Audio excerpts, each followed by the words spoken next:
एक छोटी बच्ची की कब्र पर रोजाना एक बिल्ली आकर रोती और लात मारती, मगर कोई भी इसके पीछे का राज अभी तक जान नहीं सका था। एक दिन पुलिस वाले की नजर जब इस नजारे पर पड़ी तो वो बहुत हैरान हुआ। जब बिल्ली कब्र पर पंजे मारकर चली गई तो पुलिस वाले ने कब्र खोदने का आदेश दे दिया, लेकिन जैसे ही कब्र खोली गई सबके पैरों तले से जमीन खिसक गई, क्योंकि उसमें मुझे पुलिस में नौकरी करते हुए 3 साल हो चुके थे, लेकिन इन 3 सालों में मैंने कभी भी ऐसा अजीबोगरीब किस्सा नहीं सुना था। पिछले कुछ दिनों से मैं लगातार लोगों की शिकायतें सुन रहा था कि एक बिल्ली है जो एक बच्ची की कब्र पर जाकर जोर जोर से रोती और लात मारती है। गांव वालों का मानना था कि जैसे वो बच्ची अभी भी जिंदा है। उनकी ये बातें सुनकर मुझे उनके अंधविश्वास पर बहुत गुस्सा आता था, क्योंकि ऐसा संभव ही नहीं था।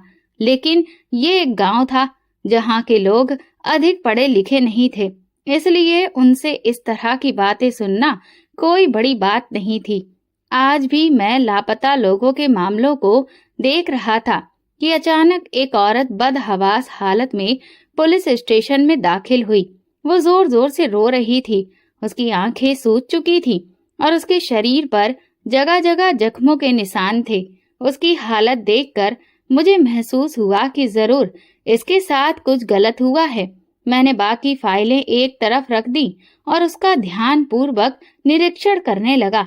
उस औरत के पीछे ही एक दूसरी औरत भागती हुई आई और मुझसे हाथ जोड़कर बोली, सरकार, हम आपसे माफी चाहते हैं। दरअसल ये औरत मानसिक रोगी है और बिना वजह लोगों के घरों में घुसकर उन्हें परेशान करती है। हमें अंदाजा नहीं था कि ये आज पुलिस स्टेशन में भी आ जाएगी। वो औरत बार बार माफी मांग रही थी और उस पहली औरत को घसीटते हुए बाहर ले जाने की कोशिश कर रही थी, लेकिन मुझे ऐसा लग रहा था कि वो औरत, जिसे सब मानसिक बीमार कह रहे थे, मुझसे कुछ कहना चाहती थी। वो बहुत परेशान नजर आ रही थी, इसलिए मैंने उसे रोक लिया और उस दूसरी औरत से कहा, तुम बाहर जाओ, मैं इससे कुछ बात करना चाहता हूँ। पहले तो दूसरी औरत परेशान हो गई, क्योंकि वो वहां से जाना नहीं चाहती थी, लेकिन जब मैंने उसे गुस्से में घूरा तो वो बिना कुछ कहे बाहर निकल गई। मैंने बाकी पुलिस वालों को भी कमरे से बाहर जाने के लिए कहा। उनमें से कुछ कांस्टेबल मुस्कुराते हुए मुझे देख रहे थे। मुझे उनकी सोच और नीयत पर गुस्सा आ रहा था, क्योंकि मैं समझ रहा था कि वे मेरे बारे में क्या सोच रहे हैं, लेकिन फिलहाल मेरा ध्यान सिर्फ उस औरत पर था। मैंने उस औरत को सामने बैठने को कहा। वो तुरंत बैठ गई और अजीब तरह से अपने बाल खुजलाने लगी। मैं उसके बोलने का इंतजार कर रहा था, लेकिन कमरे में बस खामोशी पसरी रही। जब मैंने उसे दोबारा पुकारा तो उसने मुझे ऐसे देखा जैसे किसी गहरी सोच से बाहर आई हो। फिर वो अचानक जोर जोर से रोने लगी। उसे इस तरह रोते देखकर मैं परेशान हो गया, क्योंकि मुझे डर था कि कहीं बाहर मौजूद पुलिस वाले मुझे गलत ना समझने लगे। बड़ी मुश्किल से मैंने उसे चुप कराया और पूछा, तुम यहाँ क्यों आई हो? अब मुझे भी लगने लगा था कि शायद वो सच में मानसिक रूप से बीमार है और मैं इस तरह के सवाल करके अपनी खुद बेवकूफी कर रहा हूँ। कुछ देर बाद उसने कांपते हाथों से एक कपड़े का टुकड़ा मेरी ओर बढ़ाया और फूट फूट कर रोते हुए बोली, मेरी बेटी जिंदा है, भगवान के लिए मेरी बेटी को बचा लो। वो कब्र के अंदर रो रही है। रात को भी वो मेरे सपने में आई थी और मुझसे कह रही थी, माँ मुझे वहां से निकालो, लेकिन कोई भी मेरी बात का यकीन नहीं कर रहा। मैं सबको ये कह कह कर थक चुकी हूँ, लेकिन सब मुझे पागल समझते हैं। ये कहकर वो दोबारा जोर जोर से रोने लगी। उसकी बातें सुनकर मैं हैरान भी था और गुस्सा भी आ रहा था। मुझे लगने लगा कि सच में मैं एक मानसिक रोगी औरत से बात करके बेवकूफी कर रहा हूँ। इसलिए मैंने उसे सांत्वना दी और कहा, तुम चिंता मत करो, मैं तुम्हारी बेटी को ढूंढ निकालूंगा।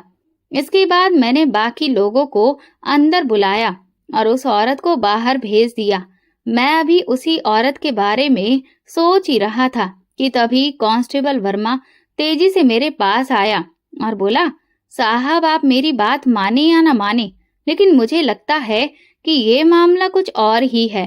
पहले मुझे भी लगता था कि लोग झूठ बोल रहे हैं और बिना सिर पैर की बातें कर रहे हैं, लेकिन जब से मैं खुद उस बच्ची की कब्र से होकर आया हूँ, तब से मेरी सोच बदल गई है। वहाँ सच में वो बिल्ली रोज जाकर लात मारती है। मैंने उसे देखा है। वो काफी देर तक वहाँ खड़ी रहती है और रोती भी है। कुछ लोगों का कहना है कि उसने कब्र खोदने की भी कोशिश की है। शायद वो उस बच्ची को वहाँ से निकालना चाहती है। कांस्टेबल की बातें सुनकर मुझे गुस्सा आ गया। मैंने कहा, बस करो वर्मा, तुम इस तरह की बेवकूफी भरी बातों पर विश्वास कैसे कर सकते हो? तुम्हें पता है, उस बच्ची को मरे हुए काफी वक्त हो चुका है। लोगों ने उसे कब का दफना दिया है। फिर ये कैसे हो सकता है कि वो बच्ची अब भी जिंदा हो? मान भी लिया जाए कि वो जिंदा थी, तो भी दफनाने के बाद कोई इंसान कितनी देर तक सांस ले सकता है? वो एक छोटी बच्ची थी। अंधेरे और डर की वजह से उसकी सांसें तो खुद ब खुद बंद हो जाती। मैं कांस्टेबल वर्मा को समझा रहा था, लेकिन वो अजीब नजरों से मुझे घूरे जा रहा था। ऐसा लग रहा था कि उसने मेरी बात सुनी ही नहीं। ये देखकर मुझे गुस्सा आने लगा। मैंने उसे गुस्से से पुकारा और कहा, अब तुम मुझे ये मत बताना कि तुम भी गांव वालों की तरह अंधविश्वास पर यकीन करने लगे हो। उसने गहरी सांस ली और कहा, साहब आप मेरी बात सुनने के लिए तैयार ही नहीं हैं। मुझे लगता है कि आप कुछ ज्यादा ही पढ़े लिखे हैं, जिसकी वजह से आपका इस तरह की बातों पर भरोसा उठ गया है। उसकी बात सुनकर मेरा गुस्सा और बढ़ गया। वो मेरी ढिलाई का नाजायज फायदा उठा रहा था और उल्टा मुझ पर ही बातें बना रहा था। मैंने उसे सख्ती से मना किया और कहा, अब दोबारा मेरे सामने इस तरह की फालतू बातें मत करना। जहाँ तक मेरे पढ़े लिखे होने का सवाल है, तो उसके लिए मैं अपने माँ बाप और भगवान का बहुत शुक्रगुजार हूँ, जिन्होंने मुझे इतनी बुद्धि दी है कि मैं अंदाजा लगा सकूं कि अंधविश्वास और सच्चाई में जमीन आसमान का फर्क होता है। मेरी बात सुनकर वो खामोशी से गर्दन झुकाकर उसी वक्त कमरे से बाहर निकल गया, जबकि मैं दोबारा फाइल देखने लगा जो गुमशुदा लोगों के मामलों से जुड़ी थी। ये केस पहले ही बहुत ज्यादा पेचीदा होता जा रहा था और अब इस बिल्ली वाले केस ने पूरे गांव में हलचल मचा दी थी। मैं ज्यादा देर तक फाइल पर ध्यान नहीं दे पाया, क्योंकि मेरे जहन में सिर्फ और सिर्फ वही बिल्ली गूंज रही थी। मैं खुद देखना चाहता था कि आखिर ऐसा क्या है जिसने सारे गांव वालों को पागल बना दिया है और उनकी सोचने समझने की शक्ति को पूरी तरह से खत्म कर दिया है। ये सब देखने के लिए मैंने शाम के वक्त गांव में एक चक्कर लगाने का फैसला किया, क्योंकि मैं सबसे पहले गांव के लोगों से जाकर पूछना और सुनना चाहता था कि वे इस अफवाह के बारे में क्या सोचते हैं और क्या कहते हैं। मैं ये भी तसल्ली कर लेना चाहता था कि ये बिल्ली वाला किस्सा वाकई गांव के हर आदमी की जुबान पर चढ़ा हुआ है या फिर बस कुछ ही लोग हैं जिन्होंने मिलकर इस अफवाह को हवा दी है। इसके अलावा मैं उस लड़की के माँ बाप से भी मिलना चाहता था जिसकी कब्र पर रोज वो बिल्ली आती थी। इस बिल्ली का इन सब चीजों से क्या रिश्ता था, मैं इस बारे में भी जानना चाहता था। शाम के वक्त जब मैंने वर्मा से इस बारे में बात की तो वो उत्साहित हो गया और कहने लगा, मुझे अपने साहब पर पूरा यकीन था कि आप हमारी बात पर भरोसा करेंगे। मेरे मन में तो आया कि मैं उसे कहूँ कि ये सब कुछ मैं तुम्हारी बात मानकर नहीं कर रहा, बल्कि मैं खुद ही सच्चाई को जानना चाहता हूँ। लेकिन ये कहकर मैं उसका दिल नहीं तोड़ना चाहता था। इसी वजह से मैंने ये बात अपने अंदर ही दबा दी और फिर शाम को हम लोग गांव का चक्कर लगाने के लिए निकल पड़े। ये गांव बहुत बड़ा था, इसकी आबादी बहुत ज्यादा थी, लेकिन साथ ही गरीबी भी हद से ज्यादा थी। इसी वजह से यहाँ के लोग पढ़ाई लिखाई को अधिक महत्व नहीं देते थे, क्योंकि उनका मानना था कि पढ़ लिख कर भला करना ही क्या है। इसीलिए वे पढ़ाई पर पैसा बर्बाद नहीं करना चाहते थे। मैं कुछ दूर चलकर एक गली में दाखिल हुआ ही था कि तभी मुझे एक औरत की आवाज सुनाई दी। जो मिर्च मसाला लगाकर दूसरी औरत से बात कर रही थी। अरे तुम्हें पता है, रात के वक्त वो बिल्ली फिर से उस लड़की की कब्र पर गई थी और उसने कब्र को आधा खोद भी डाला था। लेकिन तभी वहां कुछ आदमी पहुंच गए जिन्होंने उस बिल्ली को वहां से भगा दिया, वरना पता नहीं कब्र के अंदर से क्या निकल आता। दूसरी औरत ने उत्सुकता से पूछा, सच में? फिर क्या हुआ? पहली औरत बोली, मुझे तो लग रहा है कि अगर हमने उस लड़की की मदद नहीं की तो हम पर भी भगवान का कहर टूटेगा। अरे मैंने तो अपने पति से कह दिया कि बाकी सबको छोड़ो, तुम ही जाकर वो कब्र खोद दो। लेकिन मेरे पति ने मेरी बात नहीं मानी और कहने लगा कि अगर पुलिस को इस बारे में पता चल गया तो वे हम लोगों को पकड़कर ले जाएंगे। बस इन कमबख्त पुलिस वालों की वजह से ही हम लोग चुप हैं, वरना हम तो पता लगाकर ही रहते कि आखिर ये पूरा मामला क्या है। इससे पहले कि वो आगे और कुछ कहती, मैं खुद ही उसके पास चला गया, क्योंकि मैं उसके दिमाग में भरे अंधविश्वास को निकालना चाहता था। मैंने उस औरत से पूछा, क्या तुमने अपनी आंखों से उस बिल्ली को कब्र खोदते हुए देखा है? मेरी बात सुनकर उसने तेजी से गर्दन हिला दी और इनकार कर दिया। मैंने कहा, तो फिर तुम इतने यकीन से कैसे कह सकती हो कि ये सब सच है? मेरी बात सुनकर वो बिल्कुल खामोश हो गई। इससे पहले कि मैं वहां से जाता, उसने मुझे दोबारा पुकारा और कहने लगी, गांव में सब लोग इस बारे में बातें कर रहे हैं। सबको लग रहा है कि ये कोई बहुत बड़ा चमत्कार होने जा रहा है। उसकी बात सुनकर मैंने तेजी से सिर हिलाया और सोचा, ठीक ही कहते हैं कि गंवार इंसान से बहस करके आदमी अपनी ही बेइज्जती करवा लेता है। इसी वजह से मैंने उससे और कोई बहस नहीं की। मुझे अंदाजा हो गया था कि ये लोग सिर्फ बातों से नहीं समझेंगे, बल्कि इन्हें सच्चाई सामने लाकर दिखानी होगी। इसके बाद मैं गांव के बाकी लोगों से मिलने चला गया, लेकिन बाकी लोगों से भी मुझे वही जवाब मिला जो पहली औरत ने दिया था।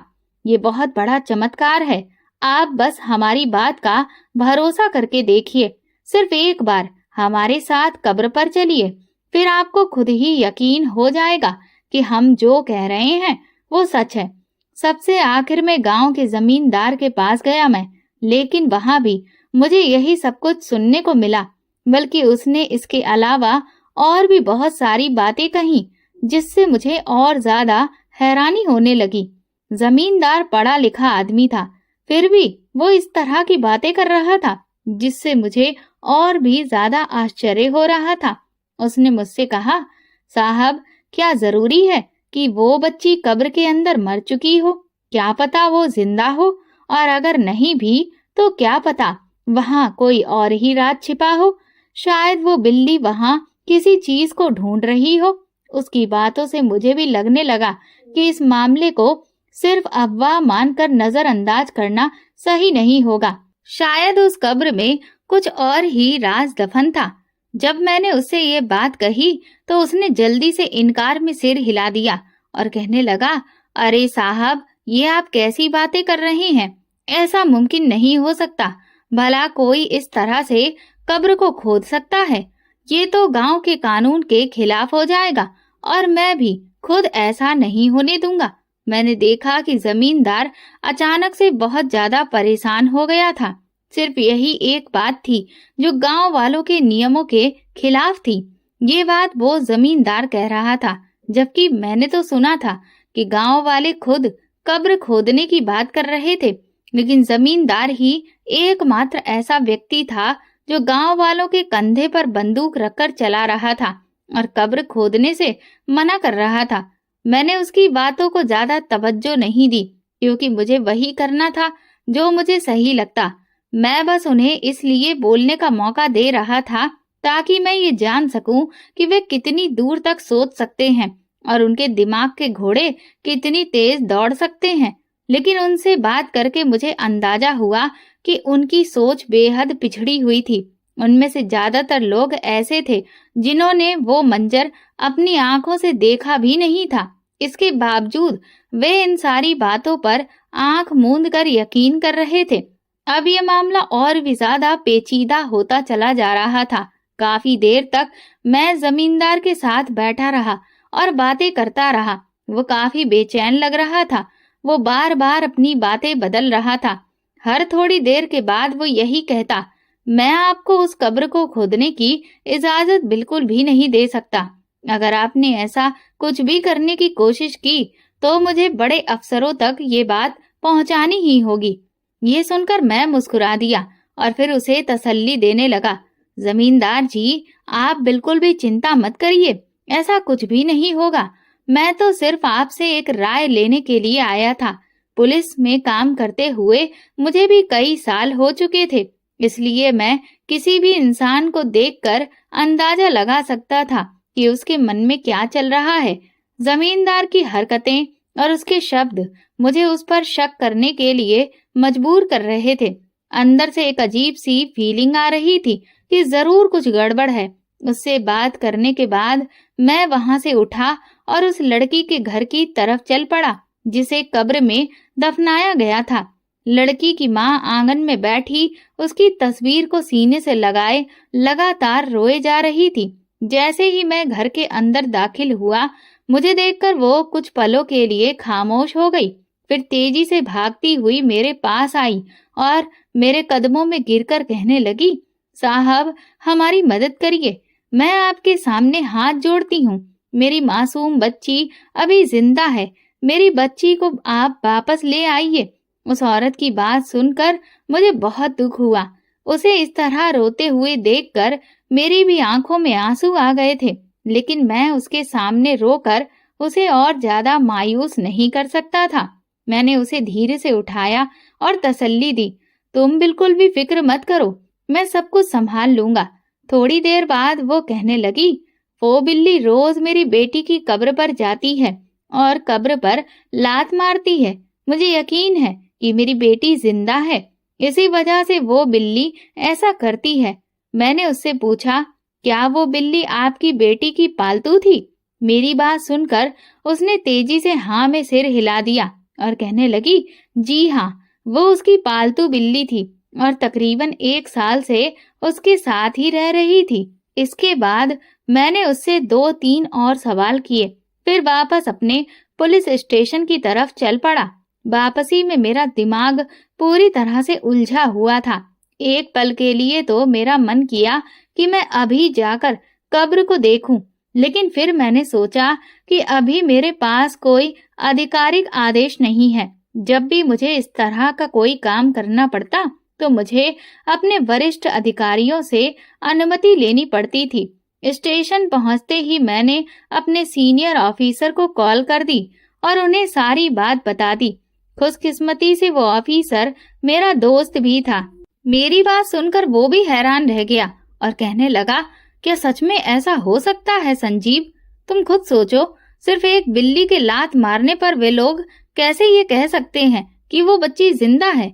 मुझे तो ये कोई और ही मामला लग रहा है। मैंने उसकी बात से सहमति जताई और फिर जमींदार के बारे में भी उसे सारी जानकारी दी। मेरी बात सुनकर वो कुछ पलों के लिए खामोश हो गया, फिर कहने लगा, तुम्हें अंदाजा है कि वो जमींदार कितना जहरीला और चालाक इंसान है? मैंने उससे पूछा, तुम किस बारे में बात कर रहे हो? मुझे जमींदार के बारे में ज्यादा कुछ नहीं पता, मैं तो उसे आज ही मिला हूँ। फिर उसने मुझे बताया कि जमींदार एक बहुत बड़ा अपराधी है और इस देश के बड़े गद्दारों में उसका नाम शामिल है। वो कई गैर कानूनी काम करता है जिन पर उसकी तगड़ी पकड़ है। पुलिस भी उस पर नजर रखे हुए है और उसके खिलाफ सबूत इकट्ठा करने में लगी हुई है। जमींदार के बारे में ये जानकारी मेरे लिए नई थी। मैं उसके बारे में ऐसा कुछ भी नहीं जानता था। मेरी नजरों के सामने जमींदार का परेशान चेहरा घूमने लगा। जब मैंने उससे कब्र खोदने की बात कही थी तो वो कितनी तेजी से इनकार करने लगा था। हालांकि मैंने अभी अपने दोस्त से इस बारे में और ज्यादा चर्चा नहीं की। मैंने बस इतना कहा, तुम मुझे बस एक परमिशन लेटर दे दो ताकि मैं कल जाकर अपना काम शुरू कर सकूं। उसने मुझे तसल्ली दी और कहा, तुम बिल्कुल भी चिंता मत करो, मैं सब संभाल लूंगा। जो तुम्हें सही लगे तुम वही करो। अपने दोस्त की बातें सुनकर मुझे काफी हद तक तसल्ली हो गई थी। मैंने वर्मा को हुक्म दिया कि कब्र खोदने के लिए सारे इंतजाम कर लिए जाएं। मेरी बात सुनकर पहले तो वो हैरान रह गया और फिर किसी को कॉल मिलाने लगा। मेरे मन में न जाने क्या आया, इसलिए मैंने उससे कहा, आज तुम मेरे पास ही यहीं पर रुकोगे और अपना मोबाइल भी मेरे हवाले कर दोगे। शायद वर्मा को मुझसे इस तरह की कोई उम्मीद नहीं थी, इसलिए वो एक बार फिर से हैरानी से मेरी तरफ देखने लगा। इससे पहले कि वो इनकार करता, मैंने उसे दोबारा से आदेश दिया और धमकी भी दी, अगर तुमने मेरी बात नहीं मानी तो मैं तुम्हें नौकरी से निकाल दूंगा। मेरी बात सुनकर उसके चेहरे पर डर के भाव साफ नजर आ रहे थे। मुझे इस तरह गुस्से में देखकर वो कहने लगा, साहब आप मुझे माफ कर दें, मैं बस आपको अपना मोबाइल देने ही वाला था। ये कहकर उसने अपना मोबाइल जल्दी से मेरे हवाले कर दिया। मैंने पहले ही इंतजाम करने के लिए कहा था, लेकिन अब उसकी इस तरह की हरकतें देखकर मुझे अंदाजा हो गया था कि ये आदमी जरूर कोई न कोई गड़बड़ कर देगा। इसीलिए मैंने तुरंत एक और कांस्टेबल को बुलाया और उसे कब्र खोदने का इंतजाम करने के लिए कहा। पहले मैं सोच रहा था कि कल जाकर ये सारा काम करवाऊंगा, लेकिन अब मुझे अंदाजा हो गया था कि अगर मैंने इसे टाल दिया तो शायद बहुत देर हो जाएगी। मैं चाहता था कि ये काम रात के अंधेरे में ही कर लिया जाए। मैं कब्र वाले इलाके में पहुंच गया था। मैंने देखा कि कब्र से थोड़ी ही दूरी पर एक बिल्ली बैठी हुई थी। हमें वहां देखकर वो ऊंची आवाज में चिल्लाने लगी। उसे चिल्लाता देखकर वर्मा जल्दी से मेरे पीछे छुप गया। वर्मा को इस तरह डरते हुए देखकर मुझे बहुत गुस्सा आया। मैं सोच भी नहीं सकता था कि एक पुलिस वाला इस कदर डरपोक हो सकता है। मैंने गुस्से से उसे सामने आने के लिए कहा। कांपते हुए वो दोबारा मेरे साथ आकर खड़ा हो गया। मैं बिल्ली की तरफ बढ़ने लगा। मुझे देखकर वो लगातार पीछे हटती जा रही थी और अचानक ही वो वहां से भागने लगी। वर्मा चिल्लाने लगा, साहब इसके पीछे मत जाइए, मुझे लग रहा है कि ये कोई और ही मामला है। मगर मैंने उसकी बात नहीं सुनी। बिल्ली थोड़ी ही दूरी पर थी। इससे पहले कि मैं उसे पकड़ता, अचानक मुझे तेज फायरिंग की आवाज सुनाई दी। इसके साथ ही मुझे वर्मा के चीखने की आवाज भी सुनाई दी। साहब वहाँ कुछ लोग हैं जो फायरिंग कर रहे हैं। मेरा ध्यान बिल्ली से हट गया और मैं तेजी से वर्मा के साथ उस तरफ चल दिया, लेकिन मैंने अपने बाकी साथियों को कब्र के पास ही रुकने के लिए कहा। जब मैं वर्मा के साथ वहां पहुंचा तो वहां कोई भी नहीं था। मुझे हद से ज्यादा हैरत हो रही थी। थोड़ी देर बाद वहां से एक बूढ़ा आदमी निकला। वो मुझसे बोला, सुनो पुलिस वाले, रात के अंधेरे में ये काम मत करो। सुबह रोशनी में सब गांव वालों के सामने ये सब करना, ताकि दूध का दूध और पानी का पानी हो जाए। अभी अगर तुम्हें कुछ पता भी चल जाता है तब भी कोई तुम्हारी बात पर यकीन नहीं करेगा, क्योंकि गांव वाले अंधविश्वासी लोग हैं। मैंने गहरी सांस ली और ना चाहते हुए भी अपने लोगों को लेकर वापस आ गया। लेकिन मैंने 2 काबिल भरोसेमंद लोगों को वहां पर छोड़ दिया। ना जाने क्यों मुझे ऐसा लग रहा था कि अगर हम सभी लोग वहां से चले गए तो रात में कुछ न कुछ जरूर ऐसा हो जाएगा जो सब कुछ बदल देगा। वो पूरी रात मैंने जागते हुए इसी मामले के बारे में सोचते हुए गुजारी। सुबह तड़के ही मेरी आंख लग गई थी, लेकिन मैंने एक अजीबोगरीब सपना देखा जिसकी वजह से मैं डर के मारे उठ बैठा। मेरा पूरा शरीर पसीने से भीगा हुआ था और दिल तेजी से धड़क रहा था। मैंने सपने में देखा कि एक बच्ची कब्र से बाहर निकलती है, तेजी से मेरे पास आकर मेरा गिरेबान पकड़ लेती है और गुस्से में कहती है, तुम्हें अच्छे से पता था कि मैं जिंदा हूँ, लेकिन इसके बावजूद भी तुम मेरी मदद करने नहीं आए। तुम्हारी वजह से इन जालिमों ने मुझे मार दिया। इसके बाद वो बच्ची मेरा गला कसकर पकड़ लेती है। इससे पहले कि वो सपने में मेरी जान ले लेती, अचानक मेरी आंख खुल गई। मेरी हालत देखकर पास में बैठा वर्मा परेशान हो गया और पूछने लगा, साहब क्या हो गया? आप इस तरह पसीने में क्यों भीगे हुए हैं? कहीं आपने कोई डरावना सपना तो नहीं देख लिया? उसकी बात सुनकर मैंने सिर हिलाया और कहा, हाँ सच में मैंने अभी एक बहुत ही डरावना सपना देखा था। अब मेरा दिल बेचैन हो गया था कि मैं किसी भी तरह कब्र के पास पहुंचूं और उसे खुदबा कर देखूं। करीब 1 घंटे के बाद मैं फिर से उस जगह पर वापस पहुंच गया। मैंने देखा कि मेरे लोग अभी भी वहीं पर खड़े थे। उनकी हालत बहुत बुरी लग रही थी। यकीनन रात भर पहरा देते देते वे लोग बहुत ज्यादा थक चुके थे। मैंने उन्हें आदेश दिया, अब तुम लोग अपने घर जाकर आराम करो, लेकिन वे अभी भी जाने के लिए तैयार नहीं थे। उन्होंने कहा, जब तक हम इस केस को पूरी तरह से सुलझा नहीं लेते तब तक हम यहाँ से कहीं भी नहीं जाएंगे। मैंने भी उनसे ज्यादा जिद नहीं की क्योंकि मुझे अभी भारी पुलिस फोर्स की जरूरत थी। मैंने अपने आदमियों को आदेश दिया, इस कब्र को खोदना शुरू कर दो। जैसे ही उन्होंने थोड़ी सी मिट्टी हटाई तभी वहां जमींदार आ गया।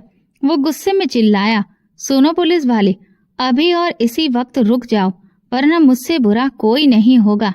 उसकी ये बात सुनकर मैं मुस्कुराने लगा और जवाब दिया, तुम्हें जिससे भी मेरी शिकायत करनी है जाकर कर दो, लेकिन अब तो मैं ये कब्र खोद कर ही रहूंगा और पता लगा कर रहूंगा कि इसमें आखिर ऐसा क्या है। तभी मैंने देखा कि जैसे ही थोड़ी सी मिट्टी हटाई गई वहां से कुछ मांस के टुकड़े बाहर निकलने लगे। जैसे ही वे टुकड़े बाहर आए, बिल्ली तेजी से भागती हुई आई और उन टुकड़ों पर टूट पड़ी। ये देखकर मुझे अंदाजा हो गया कि बिल्ली किसी और वजह से नहीं बल्कि यहाँ पड़े इन मांस के टुकड़ों की वजह से ही बार बार आ रही थी। लेकिन सवाल ये था कि ये टुकड़े यहाँ पर कौन रखकर गया था। अब एक और बात थी जो मुझे परेशान करने में लगी हुई थी। मैंने अपने साथियों से कहा कि वे कब्र खोदना जारी रखें। थोड़ी देर बाद जब कब्र और ज्यादा खुद गई तो देखा कि वहां तो सब कुछ बिल्कुल सामान्य था। ऐसा महसूस हो रहा था कि जैसे वहां कभी किसी को दफनाया ही नहीं गया हो। मैंने वहां से थोड़ी सी मिट्टी हटाई और उसे टेस्ट के लिए भेज दिया। करीब 1 दिन बाद जो रिपोर्ट आई उसे देखकर यह अंदाजा हुआ कि असल में उस कब्र में तो कभी किसी को दफनाया ही नहीं गया था। मुझे समझ में नहीं आ रहा था कि इस कब्र और उस लड़की की ये क्या कहानी थी। जब मैंने उस लड़की की अंतिम विदाई के बारे में पूछा तब मुझे पता चला कि उस बच्ची को तो वो जमींदार ही अंतिम विदाई देने के लिए ले गया था, क्योंकि वो एक विधवा औरत की इकलौती बेटी थी। वो विधवा औरत अपनी बेटी के लिए अंतिम संस्कार का सामान नहीं जुटा पा रही थी। फिर मुझे ये भी पता चला कि उस बच्ची को वहां लाने वाला भी जमींदार ही था। जमींदार ने ही सबको ये बताया था कि वो बच्ची उसे जंगल में मरी हुई मिली थी। ये बात बहुत लंबे समय से छुपी हुई थी और मुझे भी इसके बारे में कुछ नहीं पता था।